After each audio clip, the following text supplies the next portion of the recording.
So, I don't know if you're a news guy, Jason, but there have been some events in American politics since we last recorded. At a rally of a former president. Not going to name names or say anything about what happened beyond that, beyond what I will in a second. First off, I've looked into it, and to my knowledge, the Trump rally shooter was not inspired by us. Oh, that's a relief. Which, thank God, because I've been worried. Right. Yeah. We don't need that static. We have been rising more than you would think in the rally shooter community. So I'm glad that we wow. I'm glad that this one was not ours. Right. But okay. You know what? So I was talking to another comedian. Maybe this is out of pocket, right? I'm talking to another comedian during the open mic last night, and he was saying this is a big deal. This is like our generation's JFK shooting. And I was like, no, it's not. Right? Because JFK kind of famously got his head blown off in the middle of Dallas. Right. His head his head exploded like a fucking grape between my thick thighs. I think you're eating grapes wrong, but yeah. No, point taken. It's called butt fruiting. Number one, look into it. Okay. Number two, Trump got the bullet grazed his ear. And here's what this guy said. I'm not going to name names because I do respect this guy. But he's technically he got shot. You know what I wouldn't say about JFK? What's that? Technically he got shot. Yeah. Right. I think it's pretty obvious. Right? Right. They're playing right. Fucking. I know we don't talk about politics of the show. They're playing fucking Many Men by 50 Cent. They're making 50 Cent comparisons to the RNC. 50 Cent got shot 9 times. Donald Trump got shot 0.2 times. Right. Yeah. Yeah, I don't know where grazing falls in. Man. But yeah. Yeah, I don't know. Grazing. That's you know what grazing is? Grazing is what I do when I say I'm skipping lunch, but then eat too much. So, based on that, I'm not impressed. Yeah. I've eaten too many fucking dried mangoes today for this shit. Yeah. No, well, I don't know if you caught it. This sort of buried like a genuine tragedy. Richard Simmons died over the weekend. Man. That's crazy. Do you think? Now it's crazy. Do you think do I think it was connected somehow? Do you think? All right, let me know if this is a normal thing to say, or if I do have actual dried mango slice poisoning. Because they were old leaded dried mangoes from the 70s as well. Right, so, extra lead. Yeah. Do you think? They were good.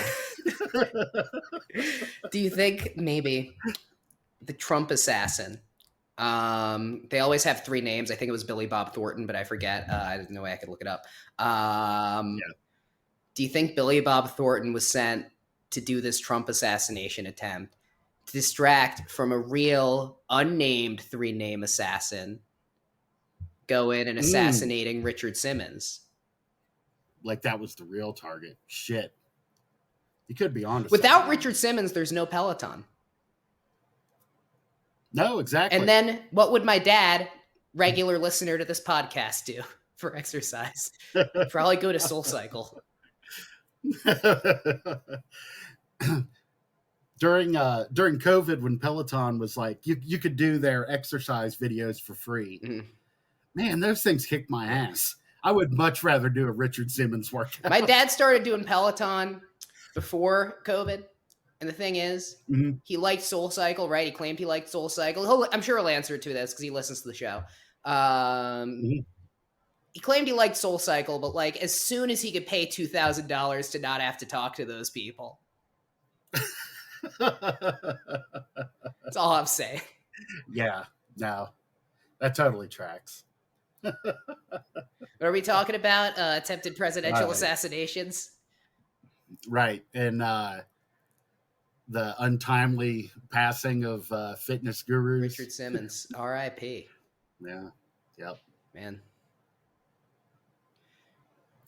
if they could Yeah. come for former presidents, they could come for future presidents. Mm-hmm. So I think we're still safe. What? I think so. I think we're good. I'll figure it out when I listen. I don't. Either way, I think we're like we're good. You know, I don't think anyone's trying. I think so. I think we're all right. Anyway, welcome to Underworld News Tonight. The podcast where we bring you the weird, wacky, and wild news of the week. I'm Andrew Michaels, a guy who's supposed to come up with a funny thing to say about his co-host every week. And the thing about that is sometimes you get yourself into a wacky situation where you have to think of one on the fly. All right. Attempted, I don't know if I should say this, attempted Walter Mondale assassin. That's fine. Jason Strong. I was like, who's already dead? But it's still funny to say. And I was like, can I do John McCain? Or like, because then John McCain's kids are public figures, so I can't do that. No. And Mondale's like far enough removed that, like, other than the name, I don't remember anything. Well, I was 13 for one, but I don't remember anything whatsoever about it. Like, man, his policies, what he did before he became president. I don't. And you were in the Mondale Kids Club. That's them knocking on the door right now. That's right. I still I never paid my dues. They've been showing up asking for that $4. The interest is accrued, bud. Right. It's $9 now. Right. Oh man, he could have won if it wasn't for you.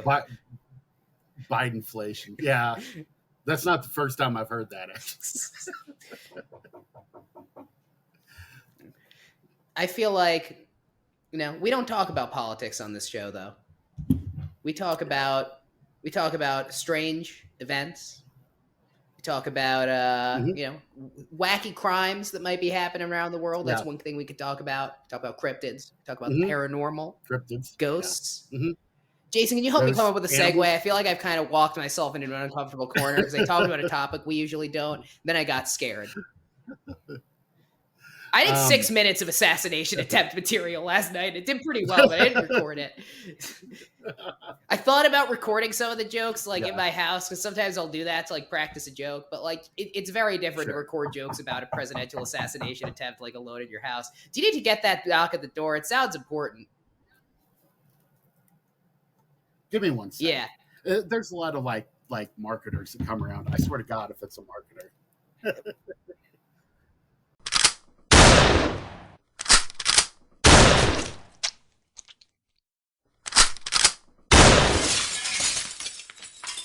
Well, I'm not going to ask what that was. I think it's You're Right, Castle Doctrine. Yeah. Whatever it was. Anyway, I've got a story to talk to you today in case they do go after you for whatever the fuck you just did. This is coming out of... This happened in Meyerton, South Africa, and this is being reported on by the City Press. Oh. Cops investigated after claiming criminals turned into cats and escaped from cells. Okay. Police are investigating. So this is an option you might have. Is murdering a door-to-door salesman illegal? I haven't read Death of a Salesman. I haven't seen the play or whatever the fuck. Read the screenplay. Watched the TikTok. The Quibi. I think it depends on your jurisdiction. Here in Denver, I believe it's a misdemeanor. Misdemeanor, okay. Yeah. You know what? Yeah. I support misdemeanors because we need more women in politics. That's right. Brave state. Do you ever think of a joke and you're like, is this a good joke or am I having a stroke? Oh, all the time.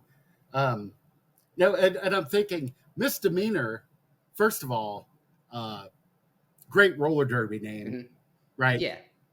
Second of all, there's almost certainly like a DC comic book character named that, right? Like, oh yeah, because she would be like, I that's could keep super composed, but I'm also evil. Right. Man. Yeah, I don't know. As soon as like it's someone's ex-wife's insert into the fucking world of comics. That's the thing, is she died in 1991, but misdemeanor lives on from 1967 onward. You know, as soon as they legalized no fault divorce, misdemeanor appeared. Next week. Yep. Oh man! So, and police are investigating a strange case involving two suspects who allegedly shapeshifted and became cats in order to escape from the Meyerton police station holding cells on Tuesday morning. The suspects, brothers Omari and Ali Mustafa, were among 11 suspects who were arrested for possession of hijacked good. It says hijacked good, not hijacked goods. So I don't know if that's like how they refer to it there, or like the concept of like good. Like good, right? Like good versus like, I'm thinking about that guy. We heard from that guy last week. He was being attacked by microwaves. Yes, we did. Yeah. Mm-hmm. And like that's, you know, that's being attacked by an appliance, straight up. So what do you fight? You know, what do you fight that with? You fight it with good home cooking. With good, yeah. People aren't going to use the microwave. Yeah. Mm-hmm. Right. That's true. Yeah. I don't think I had anywhere to go with that one, to be honest. I started that. I was going to say a bit of a stretch, but sometimes you have to stretch to find something, and you still find nothing. Right. You got that. Omari has since been rearrested, while his brother remains on the run. In the summary of events given to Gauteng Provincial Commissioner Tommy Mtombeni, I think Mtombeni, police say the two men allegedly disappeared while being processed in the holding cells. The statement reads, the cell commander, Warrant Officer Pakathi, and Constable Maloko were also in cells locked themselves while the suspects were charged. When it was turned to charge the other two suspects, known as Mustafa Ali and Omari Mustafa, their names were called, but they couldn't be found. Among those suspects, there is a suspect known as Eric Tumbulu, who informed the police that he saw when these two suspects made a strange, like owl bird noise, turned into cats, and they escaped while the gate was still locked. He was prepared to even give a statement. Man, that is a rough day. If you're arrested for stolen goods, and then you have to deal, or stolen good, and then you have to see the two guys turn into a cat, and they make a bird noise before they turn into a cat, and you have to explain that shit because you're not going to lie to the cops. That's how I know he's telling the truth. Right. Yeah. What incentive does he have to lie? He's already in jail. No, here's the thing. If he was lying, he would have said they meowed and turned into cats. Because that's, you know, when I lie, I try to make it believable, right? I'm not going to say he made an owl noise and turned into a cat. No one's going to believe that shit. Right. So, yeah, that'd be very surprising. Yeah. So, like, obviously, this man is telling the truth. The officer who wrote the statement said on his arrival, he personally, together with Warrant Officer Maloka, went to the cells to take a head count. The process entails physically counting the inmates one by one to ensure that the numbers tally. That I know what a head count is, article. Thank you very much. Right. You didn't need to explain that one. The officer wrote, voluntarily, this suspect explained what he saw when those suspects turned into cats and escaped. A docket of escaped in lawful custody was opened. The district duty officer and acting station commander, Lieutenant Colonel McCaney, was informed, including IPID, Independent Police Investigative Directorate member, only identified Tanioko, was also informed. District duty officer and acting station commander, Lieutenant Colonel McCaney, was informed, including IPID. Yeah. Okay. Thank you for the clarification. Senior police officer, on condition of anonymity, said it was very suspicious that the suspects waited to arrive at the police holding cells before they could turn into cats. But that's what makes it the perfect crime. Sure. Right. Well, like when... Yeah. Am I going to turn into a cat in the middle of the street? No, that's unsafe. That's unsafe. You're going to get run over by a car, or you're going to get distracted by... They're just going to throw out a lasagna. Right. Yeah. If they're right near a delicious Italian food restaurant, they can get a lasagna, and they can lure you back. Mm-hmm. You turn into a cat in the police station, they don't have time to get you a lasagna. Right. Right. So you're positing there was a couple of Garfields. I'm assuming that there was a couple of Garfields. Look, If I were to tell you my Garfield fan theory that's developed from Uh-huh. reading the story, you might be upset. So maybe I shouldn't say it on the podcast. Well, the only flaw in the Garfield's theory is that they managed to escape from jail, right? So they had to stay thin enough to slip between the bars. And as I understand it, Garfield's kind of a chunky boy. So Garfield's a chunky boy now because he got entrapped with lasagna. Here's the thing. Oh, okay. Mhm. Garfield is in fact a cursed Babylonian war chief from 3500 BCE, Hammurabi IV, who murdered his way across the region, accompanying a death toll in the hundreds of thousands before his subjects finally revolted against him, and he was about to be stabbed by all of his concubines at the same time. In order to escape, he turned into a cat, ran away. Eventually, he came to live with all of the most evil people throughout history, minion style. Unlike the minions, though, he was not frozen during World War II. He eventually, along the way there, he also came across his accomplice / lover, Nermal. If I were to say who Nermal was, you would probably make me stop doing this bit. So you could fill in the blanks there. However, Okay. long story short, eventually they make their way to Illinois, or no, not to Illinois, to Indiana. Indiana. Yeah. Muncie, I believe. Muncie, Indiana. Yeah. And the reason being, by the way, they are a big fan of Hoosiers football. They're just big fans of college football, and they want to do the thing where you put whiskey in beef broth and drink it. And I feel like that's where you do that. That could very well be true. I think so. I think that's just not like in a shutdown soup factory. Anyway, by the way, they turned into cats to escape justice. I think I told you about that. The other guy also turned it. He turned previous person into Nermal. Again, can't say who. Very, very controversial to suggest who it is. Sure. But it is who you think. So they get themselves entrapped there. They go on all sorts of wacky adventures. The key is the lasagna. The lasagna kind of keeps them in line. John is in fact a CIA agent, but he's been so deeply MK Ultra that he believes that he's an artist who likes making lasagna for these cats. In fact, he's trying to stop evil magic shapeshifters from ever escaping. The only way to do it being the magic sigil that's inherently baked into this Italian recipe, which is why the Catholic Church, as we know, the established and supported one true religion of Underworld News Tonight, is based in Italy. So anyway, he's contained there for many years. Now, when Garfield threatens to mail Nermal to Abu Dhabi, it's actually to Geneva to The Hague, which is not in Geneva. Where's The Hague? No, the Netherlands. Yeah, to the Netherlands by way of Abu Dhabi. He wants to take the more eco-friendly mailing option because he has to throw off any tails. Exactly. Anyone yeah, that's true. And then and then like what he does, he leaves a note in there that says like, who does this cat remind you of? Think about the vibe. They'll get it. Again, like I can't say it, but we know the American people know. Right. Yeah. Right. And if you're asking me like, is it based on a true story? The answer is yes. Jim Davis is in on it. Oh wow. I can only assume. That actually explains a lot, like why the fucking Garfield strip has been so enduring when it's pretty objectively not funny. There are some funny ones. There are some ones that can be a little funny. Some of the old ones are funny. The one where he smokes a pipe is funny. No, the old ones were definitely better, but no, it hasn't been funny in a long time. But then again, you know what else isn't funny? Nermal's crimes or Garfield's.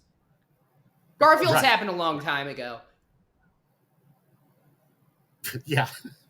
Statute of like I'm allowed to make Genghis Khan jokes.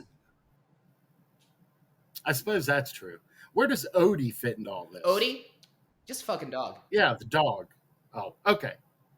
No. Okay. No, makes sense. Yeah. Yeah, no, Silly me. Yeah, Odie is just a normal dog Other than the fact he did bite a guy's dick off once. But you know. But who hasn't? Yeah, who hasn't? It was a hot dog eating contest gone wrong. Yeah. Yeah. Real They need to tragic stop story. having those in the villages. Yeah. So these two guys turned into cats and they escaped from a jail in South Africa, right? Yep. 2 men turned into cats. Escaped from a jail in South Africa. One got caught. Might turn into a cat again. One is still on the run. My advice, like I said, stock up on lasagna because there is a sigil baked in to stop shape-shifting. That's why the Catholic Church is based in Italy. We've established this. They do pay me to court you for them on this podcast. So that's why. Okay, don't bring any confusion about my personal allegiances, but you know. Yeah, it's all about the money. It's strictly a paycheck. Exactly. So the guy that they caught, he has nothing to say about meow being a cat. Yeah, I don't know what he has. No comment. No comment. You know, people. Yeah, you know, no comment from him about it. At least that's been reported. Is a cat like? If I'm going to escape a jail cell, I'm definitely going to do the thing where I make the different animal noise and the animal I turn into. That's going to throw him off, right? Absolutely. I think a cat's a good one because you need to be an animal that they're going to feel bad about killing. You don't want to be a bug, even though you think, oh, I'll be able to get out real quick. Yeah, but they're not going to feel bad about swatting a fly. Yeah, it seems like a cat will help you get out of the actual cell, right? But presumably the building has doors, and I mean some cats can open doors, but in a jail, I don't know. That's true. Wouldn't you turn into a chimpanzee and just rip the guard's arms, face, and genitals off, beat them to death with it, then take the key and open the door, and then from there turn yourself into a gorilla and time a clock to the top of this building, bang your chest a lot for a bit, scream I am a god, and then take a really big pee because you now have a big gorilla dick off of that building. Although I think gorillas actually don't have big dicks. I don't recall flaw in my plan. Ever paying attention. Yeah. They might have big bladders, though. You can take a big pee. I'm going to look this up. Incognito browser for this one. Yes. Do gorillas have big dicks? Whoa! Gorilla penises at a gorilla with a boner is under 6 centimeters. According to the set, this is insane. Forget about this fucking shape-shifting story. Breaking news from Underworld News Tonight. Gorillas have small dicks. All right. It says that chimps and bonobos, often comparable to that of humans when erect, 14 to 17 centimeters. That's about where I am, definitely. Unlike humans, chimpanzee and bonobo penises are filiformed, tapered into a narrow tip, with no visible glans penis. I don't know what that is. Bonobos also have 2 small lobes at the tip of their filiform penis. Well, so do I. Orangutans are 8.5 centimeters, and gorillas have 6 centimeter penises. That's insane for like the size of a gorilla. That they're like rock hard. Yeah. That's like what, like a 3-inch dick on a gorilla? Yeah, thereabouts. Huh. Maybe that's why they're so like territorial.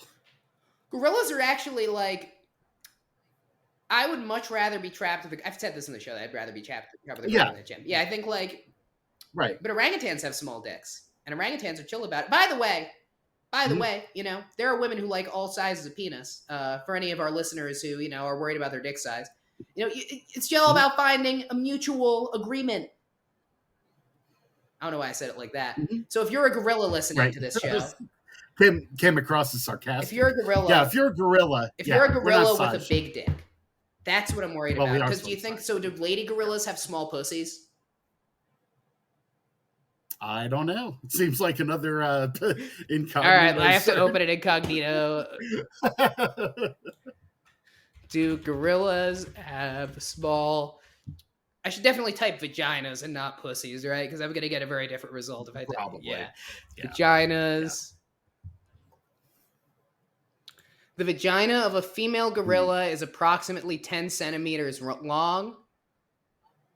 Mm.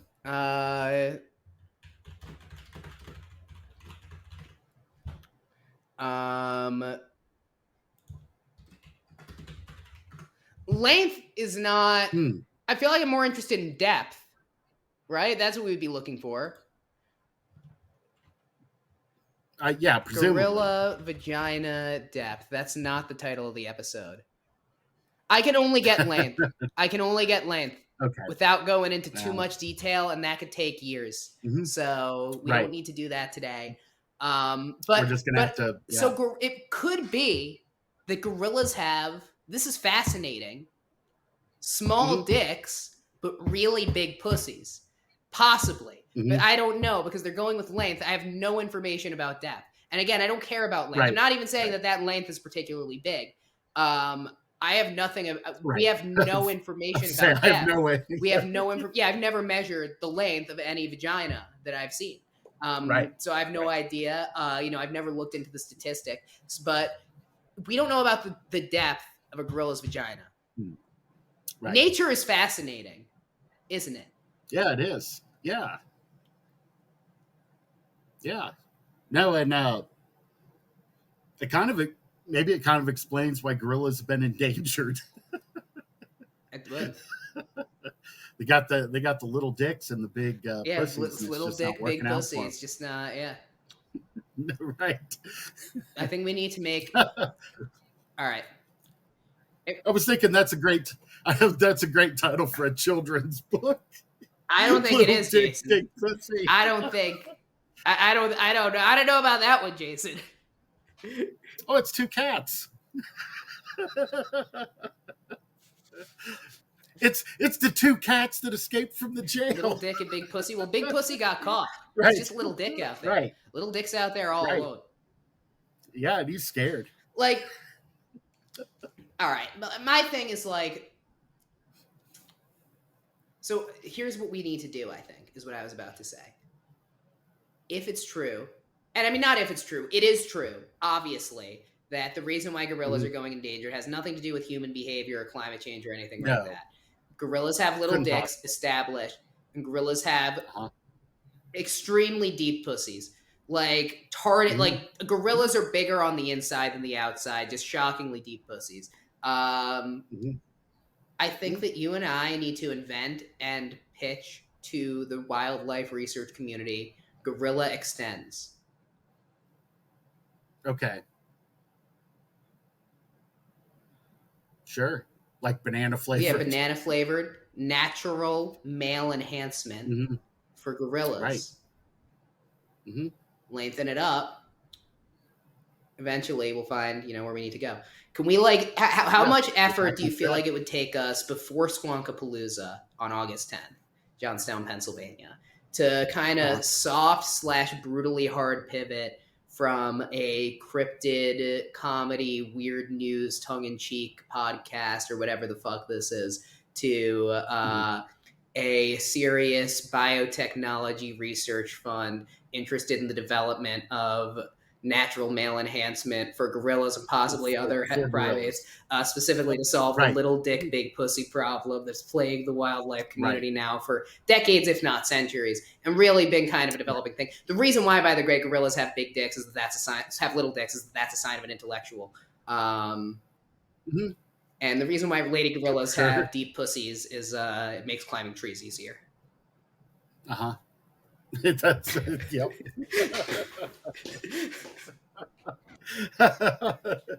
Oh man, how many people do you think we're going to lose in the first 30 minutes of this episode? Right. Only the deep pussy listeners are staying. That's for sure. Right.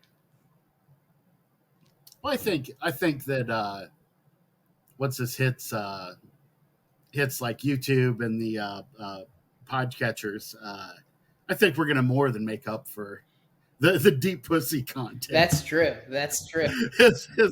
It's more than gonna make up for anyone we may have lost. Yeah. Well, you know, and I by the way, like once again, like we have nothing but respect for our deep pussy listeners. If anything, we Right. take pride in how deep the pussies of our audience are. Mm-hmm. No, agreed. All right. Yeah, you got to save me. You got to change the story, Jason. I don't know how. Moving at on. some point, I started talking about gorilla pussy, and now we need to get out of here. Right. Yeah. All right. This complete transition away from pussy. This comes to us from the Irish Star. Oh, nice. They don't have pussies in Ireland. Perfect. Mm-mm. Catholic country. It's illegal. Right. The writer, the reporter for this story is Fionnala Boyle. Man claims he, quote, communicated with Bigfoot moments before monster, quote, angrily turned on him. Man. Well, I mean, this is often how, like, a first date can go. From what I've heard about people I know on the apps. Yeah. You know, you think you're communicating and then it goes sour. That's why you do the coffee date, easy exit for both parties. Sure. No, it makes sense. It doesn't mention what app they used to meet, or I think they met in the woods. Man, the woods is nature's dating app. Mm-hmm.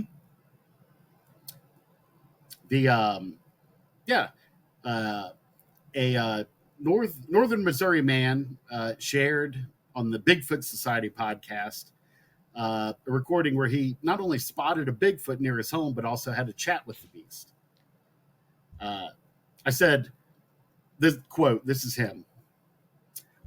I said, we don't have to be scared of each other and that we could live in peace, he recounted. Quote, I told him I don't want to hurt him and I don't want him to hurt me. In response, Bigfoot hit him with the infrasound, and it hit him hard and made him physically shudder. So are you familiar with infrasound? That's like super low pitch. Yeah, it's like super like where you can't hear it, but it causes a lot of weird like physical phenomena. Right. Yeah. Yeah. I'm familiar with that. Like supposedly there's a brown sound. Mm-hmm. Like a low frequency pitch that you can't hear, but it'll make you crack. Yeah, when we find it, we're playing it on the pod. Just that's the intro, outro. Yeah, man, for real.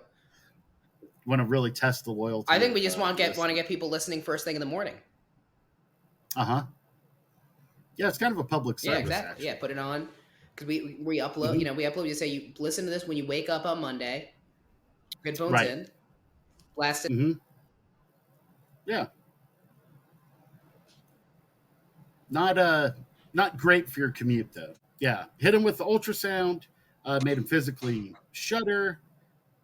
Quote, I don't know if there's a telepathic component to it or not, but what I felt is you could feel it go through your body. You didn't hear anything. Quote, you didn't hear nothing, but it was like anger, fear, hatred, and doom all rolled into one directly at you. Well, I mean, we've all felt fear, anger, hatred, and doom all rolled into one directly at you before. Yeah. Like, is that all the Bigfoot's going to hit me with? You know what? Fear. Yeah, I don't know. What is it? Fear, anger, hatred, and doom? Anger, fear, hatred, and doom. Those are my 4 favorite Pornhub categories. Oh, yeah? Man. I'm here, let me write that. I'm going to make a note. Check. For real. My birthday is September 21st. Yeah. Okay. Wait, so what am I supposed to do with that information? I'll leave it up to you. Buy you some Pornhub? I'll leave it up to you.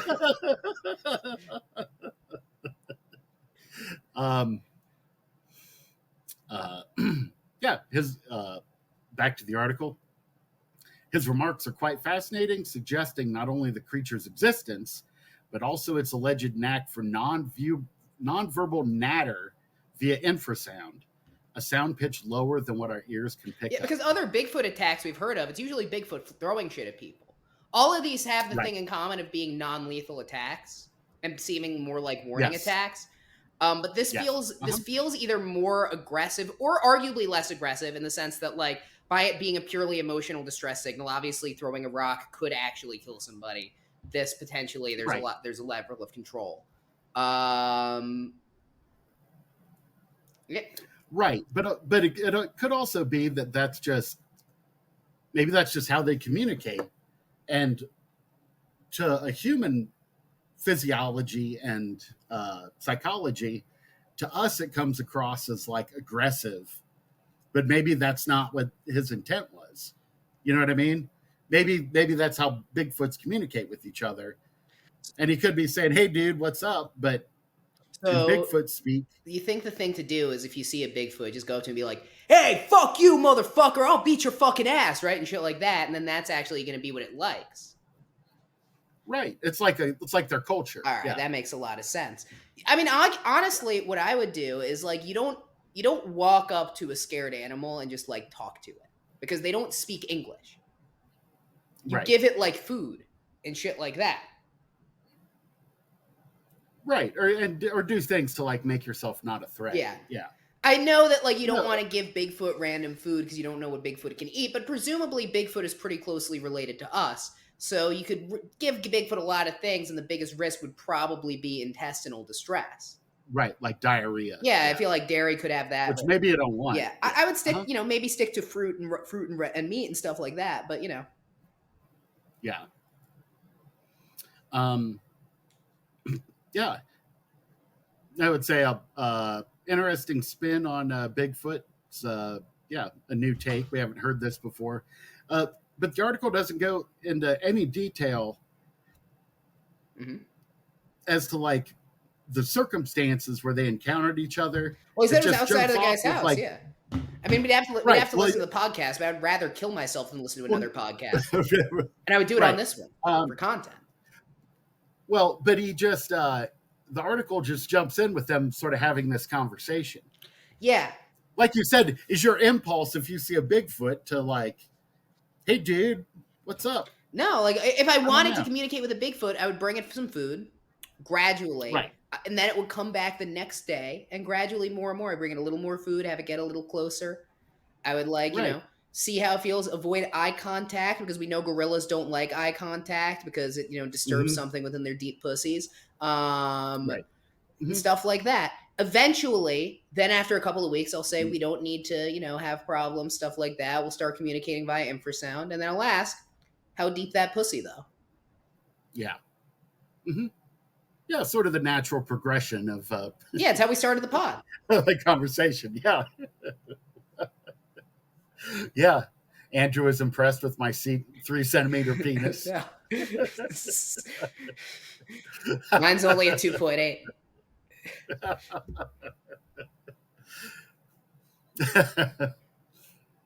Yeah, I don't know. In Missouri, have we done I'm sort of mentally tracking all the places where Bigfoot's popped up. Certainly we've had Missouri before, right? Missouri is the center. We've talked about Illinois. We've talked about Louisiana. Right. We talked about Colorado. Yeah. Pacific Northwest, I think we mentioned. Then I guess my final question or observation about this article is, do the folks in Ireland, do they imagine that we're just like here in the U.S., just like tripping over Bigfoots all the time? Because there's things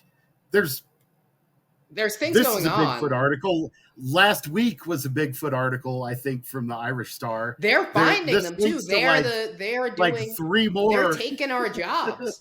They're taking our jobs. They're reporting on Bigfoot.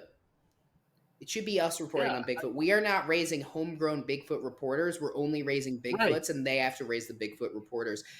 That's fucking NAFTA for you, I think. I don't know.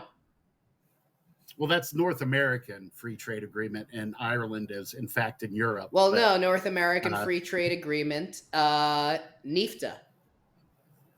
NIFTA.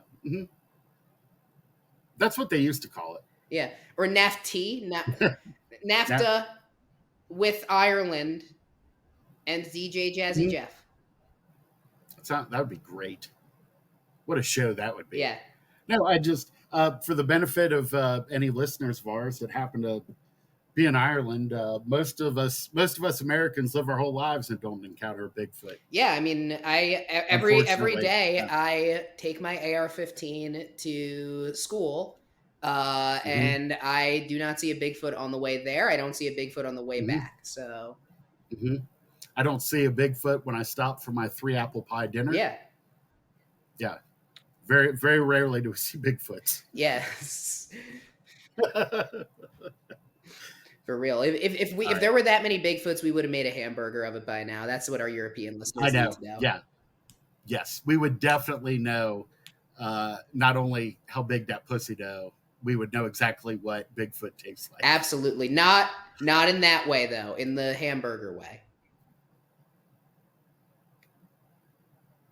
Yeah. I want to clarify because I think the way you framed that sent some mixed signals. Yeah. Well, no, you're right. If it was found in Florida, we would know both. What? Oh, yeah. Well, I was thinking, since you said it, that no, we would know both. Yeah. There's some human that knows both. Oh, absolutely. And maybe that human's name is President Joe Biden. That could be. Who knows? Think about it. All right. You want to take a break and then we'll do. Absolutely. Then we can share our other 2 stories. Yeah, for sure. I got to. We need to. I got to bury the body of this pest control guy that was knocking on my door a few minutes ago. What are you going to do about the pests? I'm going to take 5. Didn't you actually have termites? No. I have ants, but everyone has ants. Man. No, honestly, these door-to-door guys are the pests. Oh, wow. Wow, that you got him there. Yeah. Got him there. Zing. Man. Yeah.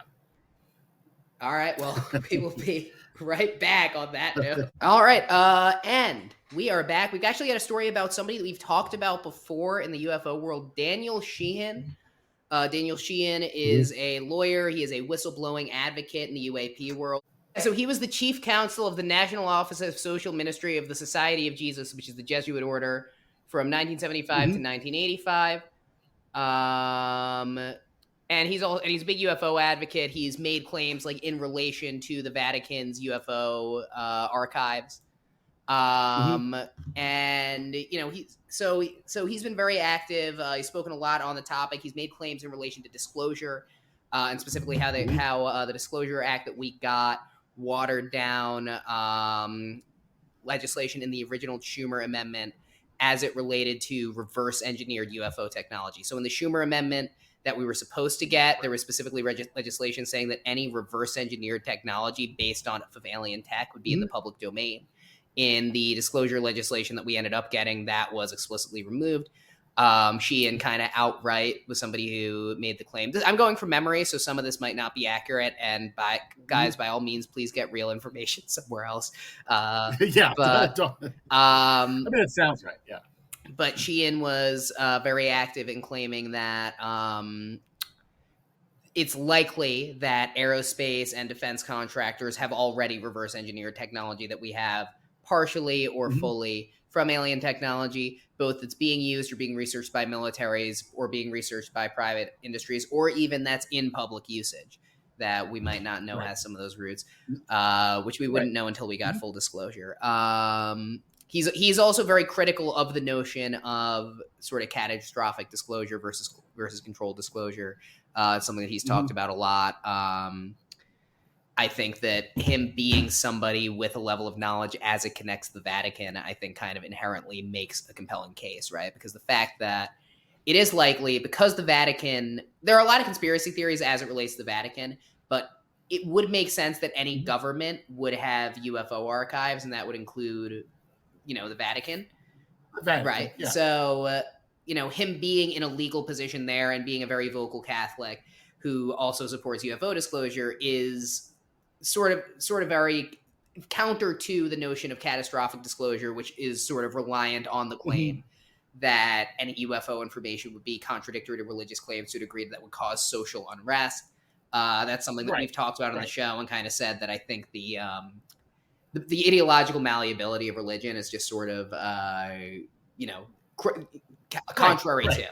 Exactly. And I think that Sheehan would agree with that, at least based on sort of the nature of his position.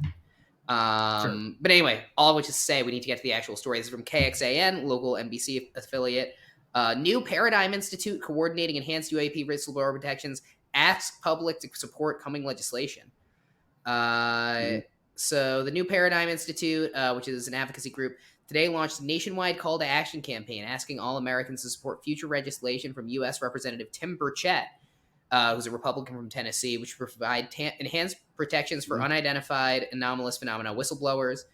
The quote from Sheehan was, "Protecting UAP whistleblowers against threats, intimidation, and reprisals is crucial to UAP disclosure and government transparency." So without enhanced protections, the 40-plus whistleblowers waiting to come forward with first-hand knowledge of non-human intelligence and technologies of unknown origin, including crash retrieval and reverse engineering programs, will remain in the shadows. Protecting UAP whistleblowers against threats, intimidation, and reprisals is crucial to UAP disclosure and government transparency. So, I mean, it's basic whistleblower protection advocacy stuff. I just think it's interesting to kind of get into the type of advocacy that both Sheehan has done and kind of more generally to kind of give a rundown of what we've been looking at as far as like some of the issues around disclosure right now, because we have come a long way. People have been coming forward. But obviously there's kind of a gulf between things like the Schumer Amendment as proposed and what's out there at this point. What we got. Yeah. Well, let me see if there's more to the article though.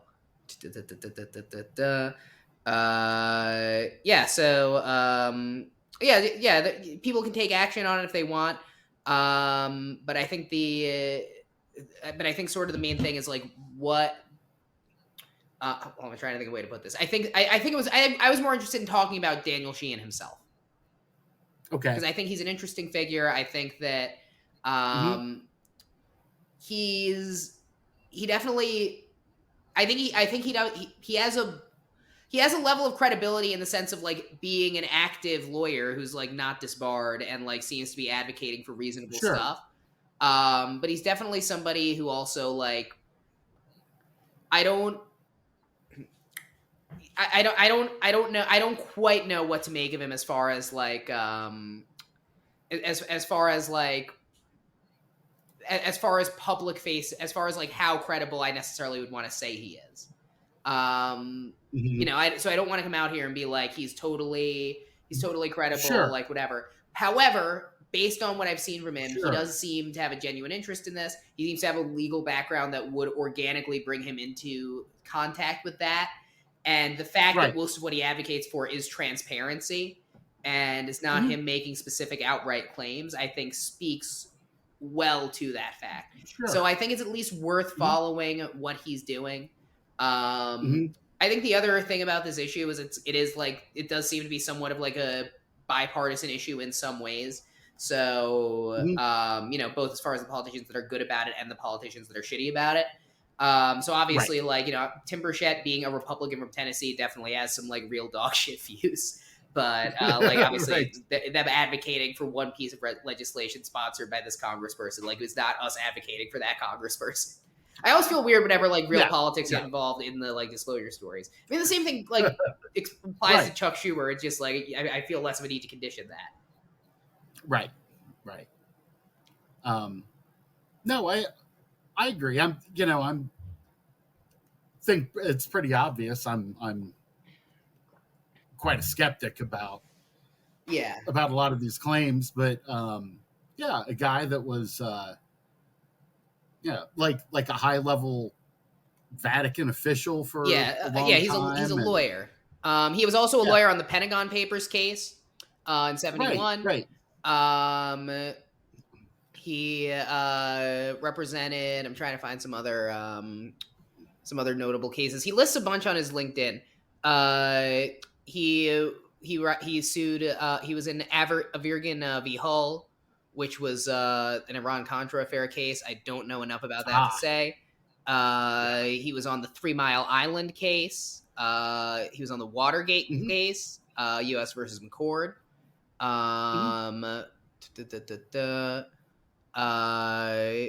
Yeah, so a ton of pro, like a ton of like civil rights advocacy that he's been doing for a really long time.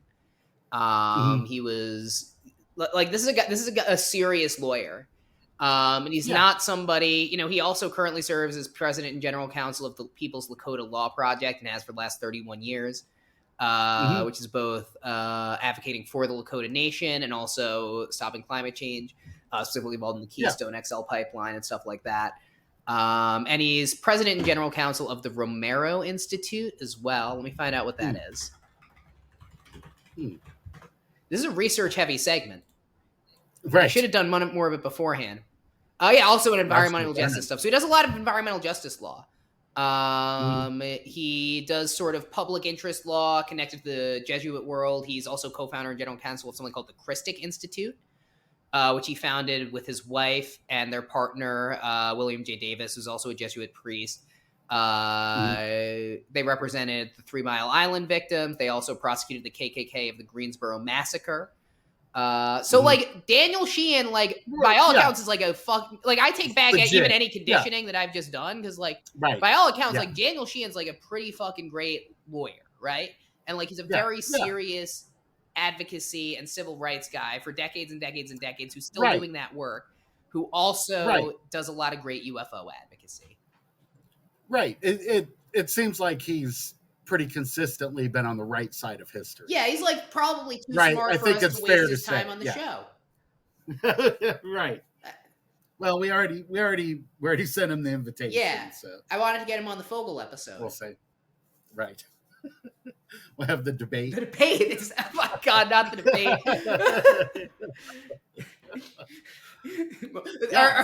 On one side, just two disconnected positions. One side is UFOs are real, and the other side is I'm innocent.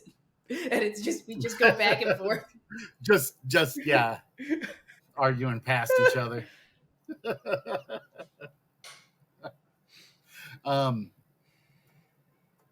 Yeah, that's interesting. I am really curious about, because we've heard about this supposed Vatican archive before. I'm curious what would be in there. I mean, I'm not going to make the joke. I'm not going to make it. No. Yeah, no, you can make it. I'm not going to make it. It's too lowbrow for me. No. What if the reason the Vatican won't release the archive is all of the aliens came down and they're Lutheran? Yeah, that's why they have to hide it. Yeah. They're like, no, you were wrong about that one schism in 75 AD. So, right. You kind of blew it at the Council of Nicaea. No, that would make a lot of sense. Yeah. So you said Sheehan. Sorry, what's Daniel Sheehan? Sheehan. Sheehan. I know. So I'm from New Jersey, and like a weird like quirk of being from New Jersey is like apparently the accent is like a lot of the like if you have like a long vowel and then like a pause consonant, especially like an H, it's like kind of hard. Like you just do it like you kind of like do like an apostrophe. So like Sheehan, but also like a town like. I know a specific town name that's right near where I grew up, but I'm not going to say that town name because it would dox my family to like our dozens of listeners. So I'll have to think of a different one. But like rooting or rooted. No, not rooted. Rooted or rooting, I would say. But like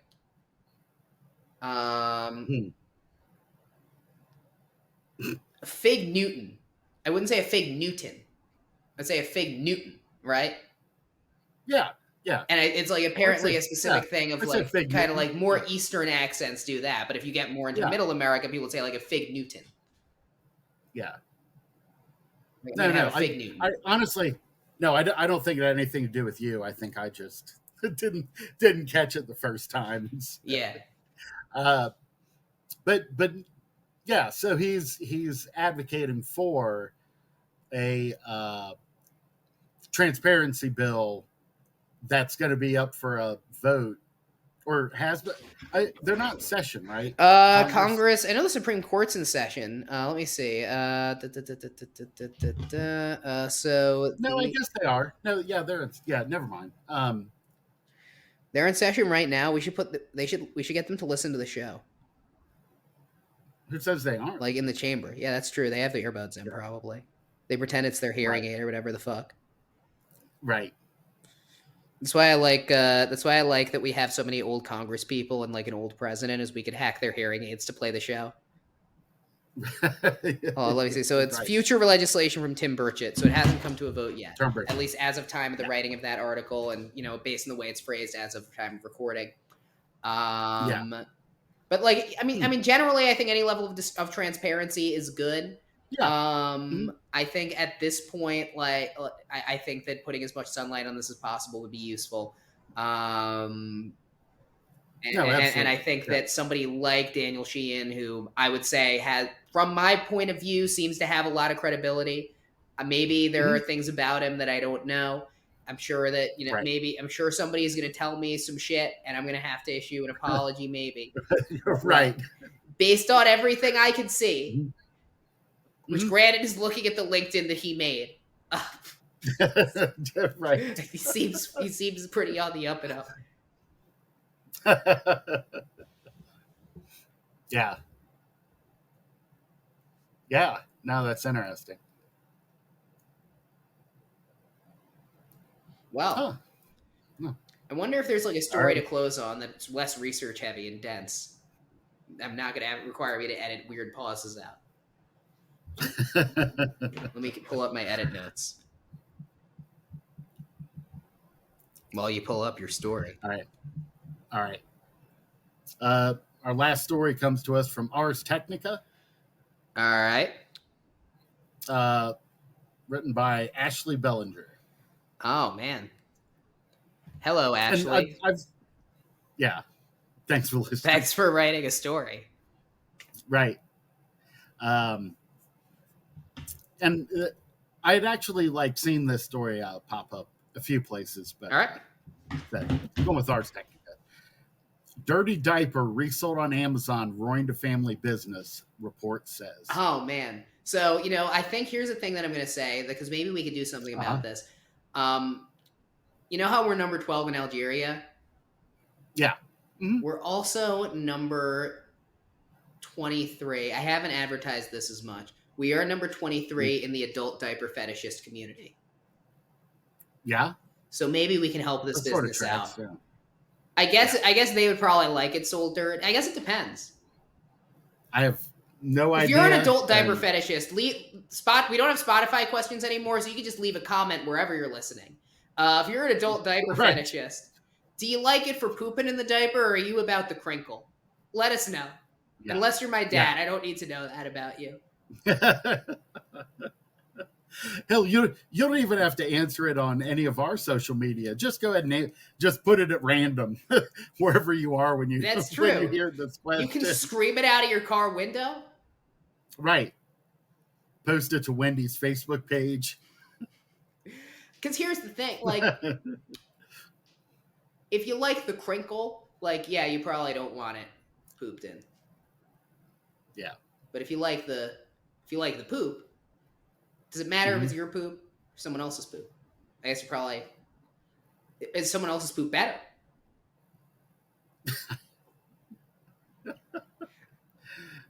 Yeah. Asking the hard-hitting questions. These are the hard-hitting questions. I wish I understood the psychology more, because I feel like I'd have a level of insight into our audience and I could help this business. But all right, let's continue. We are at the title. Yeah, and this is This is like a staggeringly long article, so I'm going to sort of summarize in points here. Yeah, a feces encrusted swim diaper tanked a family business after Amazon resold it as new, Bloomberg reported, triggering a bad review that quickly turned $1 million mom and pop shop into a $600,000 pile of debt. Ooh, well, Yeah. man, swim diaper. First off, diaper. can I make a controversial statement? I'm sure the parents listening are not going to like this, and maybe even my dad is going to tell me that I wore a swim diaper. I feel like if you're not old enough to not shit in a diaper, you're not old enough to swim. Or too old to swim. I think, yeah. One or the other. And I don't think that our diaper fetishist listeners should do that in a hot tub. Because there's a lot of care that goes into a hot tub. It mostly takes care of itself if you leave it running. But you don't want to. You could do it in your own hot tub. I mean, no one's saying no, because what are you going to do with that? Is a very expensive hot tub cleaning, and you're realistically, unless you yourself are a pool guy, you are having to hire a pool guy for it. And are you tipping well enough? Yeah, right. To be fishing soggy diaper pieces. Because if you're a diaper person, and the pool guy isn't a diaper person, they can't even fuck your wife. The milkmen of the summer. Yep. The milkmen of the summer are the brave pool boys. Or people, I guess. I don't know. I used to own a pool and I never called anyone about it. I always just fixed it myself or didn't fix it. Well, don't they have to do regular chemical work and stuff? Pools need that, yeah. And hot tubs you too. Can do it. Anyone can do it. No, I know, but I guess. Yeah, I guess. I mean, it's not. Yeah, It's not like. Is it that hard? It's not complicated. No. Man, I don't have a pool. No, it's not complicated. Yeah, I mean, I know if you. It's just a little bit of a hassle. Yeah. We don't need to talk anymore about pool maintenance. The point is, we disagree on shitting in a hot tub. I think not even if it's your own. Because at the very least, I think at that level of mess, you would need to call a specialist. I think if you shat in a hot tub, you'd probably need to call a specialist. And they've seen it before, but from a baby, and seeing it from a fetish, and maybe from an old person, maybe from an accident, but seeing it from a fetishist is very different. And as much as you can make it seem like it was, they're gonna know that they're gonna know the difference. I think that's true. I'm gonna go out on a limb though and say that hot tub maintenance techs, they probably see a fair amount of shit. They do. Has to be I could think of lots of reasons. All right, so now we can ask as many Spotify questions as we want because it's all comments now. So here's another Spotify question for you. Riddle me this: if you're a pool guy, would you rather see naturally occurring shit or poop fetishist shit? Well, that implies that's not naturally occurring. I don't think that. I think that a lot of fetishes are not naturally occurring, and I don't even think that's controversial. That's basic psychology. Well, I mean the poop. Oh, the poop. Well, no, the poop is natural. Well, it's naturally occurring, and in some ways, it's not. It's naturally occurring, but it's more engineered. If I. Mm-hmm. We don't need to get into this that much, but I take a shit in the morning, and I take a pretty big shit in the morning. I actually kind of take 2 shits in the morning. I take one when I wake up, and I take one when I'm waking up a little more and drinking my coffee. And that's it's a bigger one and a smaller one, right? That's kind of my cycle. If I were to change my diet to get a specific result for the purpose of sexual gratification in a solo or group setting, yes, it would still be a naturally occurring physiological process. However, I don't think you would say it's an entirely naturally occurring shit. I think it would be similar to a man-made lake. I guess I didn't think that You'd have to poop Underworld News more or Tonight less. at gmail.com. You'd have to poop more or less on demand. Let us know at Squawkapalooza on August 10th. Johnstown, Right. Pennsylvania. Just come up and before even saying hello, introducing yourself. Also, if you're a pool guy. Oh my god. All right. All right. Please keep going. Okay. Paul and Rochelle Barron own Bow and Bell Littles. They sell baby items. Can you repeat? Can you repeat what you just said? That string of syllables. I actually think I might have a brain tumor. I also quasi sleepwalked for the first time in my life the other night, and it freaked me the fuck out. Oh, good for you. No, it's not good. It's horrifying.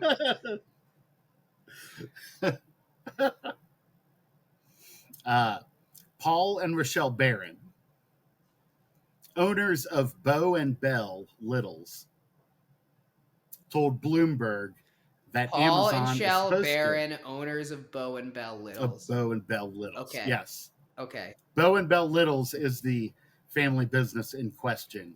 Okay. That was tanked by the pooping. Can I make a first, not to Monday morning quarterback it, because the business is tanked, right?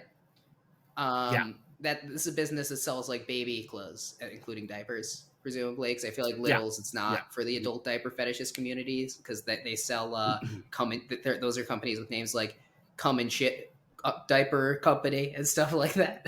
But okay, I'll take your word that's for what it. I would call it, straight to the point. But if you're gonna start a company selling children's clothing, right? BBL is not the initials that I'm gonna go with. No.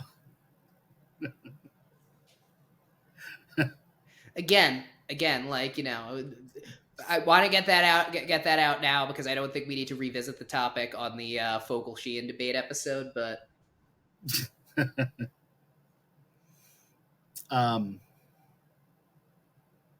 anyway, long story short here, someone ordered the swimmies, the swim diaper, showed up, had poop in it.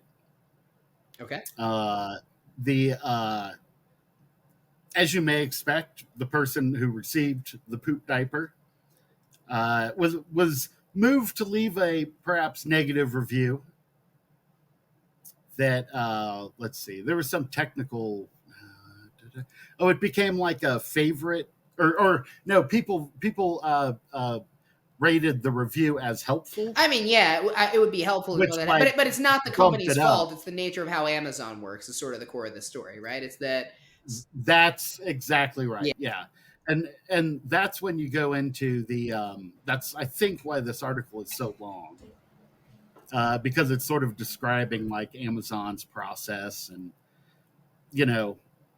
they made a statement basically saying that we have systems in place and this shouldn't happen. We're going to look in corporate. Well, bullshit. yeah, I mean the systems should be don't ship a diaper with poop in it from the warehouse. Right.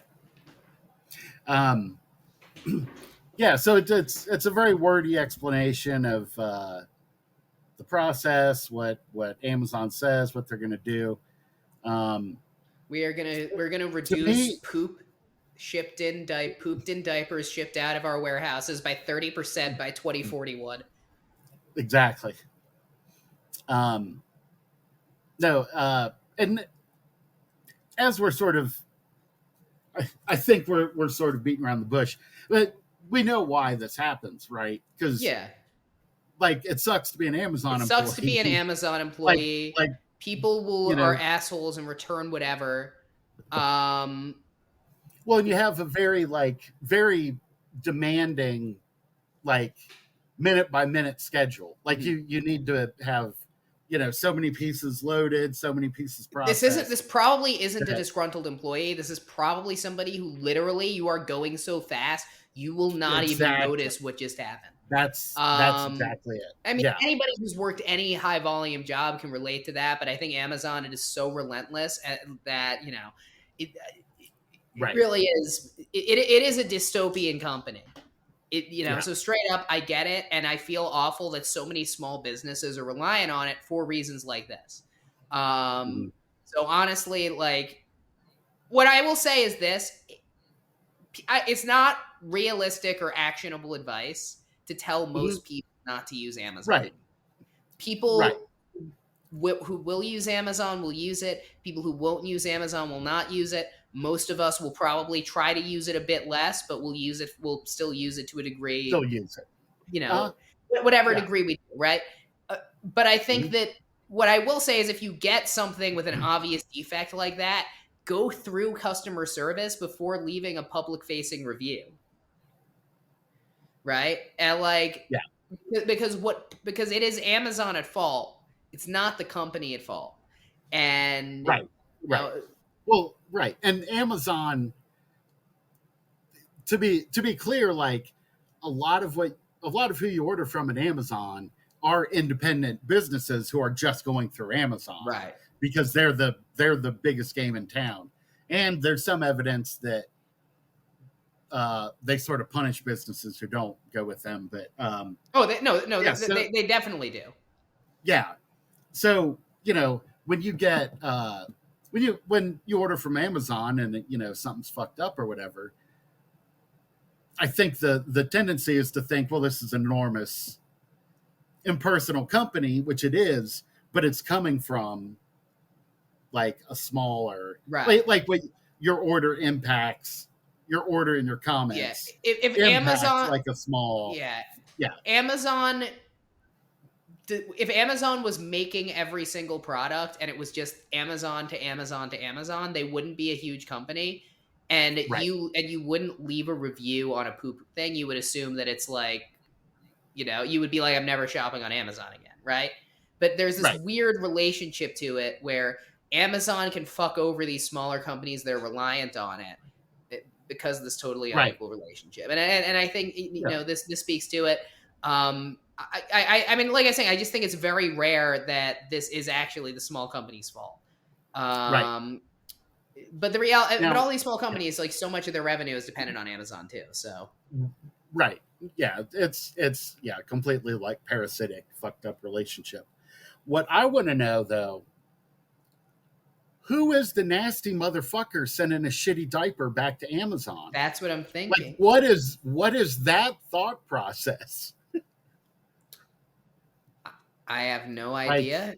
like I just can't. I I can't genuinely, fathom. people are so fucking dumb. They're so fucking stupid. I Right, mean, we've all been in I mean, we've all entered a public toilet, and we've uh seen in huh, one where something happened that you can't piece together the scene of the crime.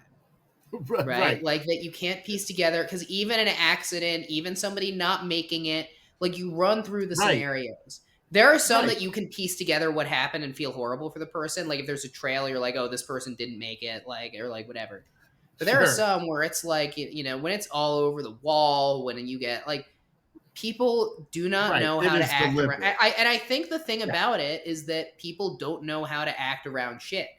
There is something Yeah. about shit that can short circuit the brain in a lot of ways. Fight, Mhm. or flight, or freeze. And I think some people fight. And when they fight, Mhm. they do some wild shit and it's still near them. So they can't stop fighting until it's away from them. And they have to deal with it in whatever way, in this bizarre way. Mhm. If you burn the diaper, Sure. burn the Mhm. diaper, send a Right. picture to Amazon, whatever the problem is. Right. I don't know. Yeah. Yeah, I It's don't know just why. I don't know what, but like, I just think people freak the fuck out around poop. I really think that it mhm. activates something in us. Yeah. Yeah. Well, but what could possibly have been so wrong with the diaper that or are you or is maybe I'm misunderstanding what you're saying is that the person was out with their infant, right? They were But out I'm saying the diaper like in some like on way the could not town. handle the shit properly, right? In some way, the diaper Okay. clearly was And leaking or and something like that. So they and probably put then it in they some were like bubble pissed. wrap setup and put it in the box to send it back. And they were Yeah. either pissed or they just like were like freaking out and didn't know how to handle it. Like, but if Yeah. you have a kid, you got to know how to handle shit. You got Yeah. to know how And to a lot handle of it. diapers are going to go wrong, I'm getting to the age where in a few years I'm gonna, me and my wife will possibly start. I'm getting to that age where it's something that I have to think about at some point soon, right? And like, I have to accept. No, if I that would have happened by now. You're closing That in. would have happened by now, I think. Yeah. I think so, right? I don't think I would get you'd get a diaper fetish at 30. I don't know. Did you get any new fetishes in your 30s or later? I feel like you kind of settled them in your 20s. Boy, that's a good question. Underworld News Tonight at gmail.com. We're leaving a comment. Right. I'll have to I'll have to think about it. Yeah, I feel like and maybe the answer is not for the podcast. No, but I will say that as I've gotten older, I feel harder every time you put an adult diaper on. Right. It's just like fucking. You notice how sexy the Depends models are? Right. No, it's just fucking hard as granite. Like, and the more importantly, I actually fucking feel something again. No, you ever walk by the Depends though? You ever walk by the Depends at the store? What they have to do with the models in the Depends is they have to make it look like 90s and 2000s cool guys. Like it's like a cool looking 30-year-old like smiling and giving a thumbs up, and it's like I don't think. Yeah. No, it is. Yes. I have noticed. I don't think the cast of How I Met Your Mother are the ones wearing the Depends. Well, they are now probably. Right. They are. Yes. The models on the Depends are generally like attractive middle-aged people. Yeah, lower end of middle-aged is what I'm saying. And yeah, more people like people in their late 30s, early 40s. Yeah. No, this is this I feel like this has been a kind of a poop heavy. It's been a poop heavy episode, and you know why that is, Jason? Why is that? Because you can depends on me. And our audience can depends on us. If you liked this episode for some reason, you can follow us wherever you get your podcast. You can also follow us on social media: Facebook, YouTube, Instagram, TikTok, Underworld News Tonight. You can also follow my sexy poop fetishist co-host Jason Strong on Instagram. Yeah. See all the different styles of swimmies I rock in the summer, and just to piss Andrew off, getting in and out of hot tubs and diapers. You mark each hot tub with relative approximate Bigfoot pussy depth. And right. See what it's gonna go with. Right. You can also and you can be follow me on social media. Yeah, thank you, Jason. Yeah. Thank you for mentioning that before I did. Thank you for thinking about me for once. Like I spent every minute of my life thinking of you, hoping you'll call or think of me or pine for me or, abandon your family for me and adopt me or whatever. And that doesn't happen. Adopt me / gay marry me like Liberace did to Matt Damon in that movie. What movie? There's a movie on HBO. I remember being pissed because I couldn't watch Game of Thrones one week. Where Liberace adopts Matt. It was about Liberace and his weird boyfriend in the 60s or 70s or whatever. Okay. And it was like, he I guess in the 70s, man, this is late in the episode to get into it, but Liberace, a musician that I cannot name a single song by, adopted a guy who was actually his boyfriend and then also made that guy get a bunch of plastic surgeries to look like him. And then he died and the guy wrote a memoir. He wasn't happy about it. I imagine it wasn't a good time. But I'd let you do that to me, Jason. Thank you. In fact, I'd encourage it. I guess. Okay. I don't. Well, we're gonna have to talk about this off there. Yeah, you follow me to track my Jason Maxing progress on Instagram, TikTok, and YouTube. Andrew Michaels Comedy. I also do some video game streams on the YouTube. Thursdays and Tuesdays, I'll do some Minecraft or some indie streams or whatever. I have some fun ones planned, so definitely stop by. I want to dispel some conspiracy theories that might be brewing based on this podcast. Because there are probably people who are going to think that the attempted assassination of Donald Trump was a cover up for the assassination of Richard Simmons, not just because I outright said that at the start of the show, Right. but also because, as we all know, Richard Simmons, leading expert in Bigfoot pussy death. Yeah. Mm-hmm. So, yeah, I just want to dispel the rumors and say, I don't know if that's true yet. And until we find out that it definitely is, we should just assume that it only probably is. Yeah. Right. Also, see us at Squawkapalooza in Johnstown, Pennsylvania on August 10th. It's going to be a lot of fun. Bye, guys. Yeah, I'll see you. Thanks.